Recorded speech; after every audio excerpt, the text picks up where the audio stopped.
మాజీ ఎమ్మెల్యే వల్లభనేని వంశీకి బెయిల్ వచ్చింది. సత్యవర్ధన్ కిడ్నాప్ కేసులో వంశీకి బెయిల్ మంజూరు చేసింది న్యాయస్థానం. మరి వంశీ ఈసారైనా బయటకొస్తారా? కృష్ణా జిల్లా గన్నవరం మాజీ ఎమ్మెల్యే వల్లభనేని వంశీకి బెయిల్ దొరికింది. సత్యవర్ధన్ కేసులో వంశీకి బెయిల్ మంజూరు చేసింది విజయవాడ ఎస్సీ ఎస్టీ ప్రత్యేక కోర్టు.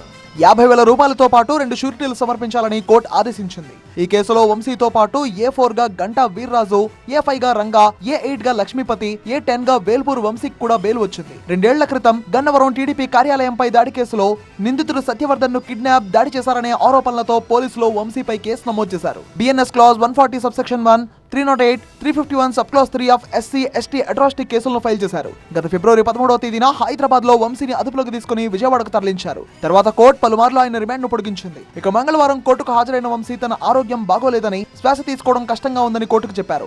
ఆరోగ్యం ఏమాత్రం సహకరించడం లేదంటూ ఛార్జ్షీట్ దాఖలు చేయడంతో పాటు అరెస్ట్ చేసి 3 నెలలు అయినందున ఆయనకు బెయిల్ మంజూరైంది. మరోవైపు టీడీపీ కార్యాలయంపై దాడి కేసులో నిందితుడిగా ఉన్న వంశీ ఆ కేసు ప్రస్తుతం విచారణ దశలో ఉంది. దీంతో ఇంకా జైల్లోనే ఉన్నారు వంశీ.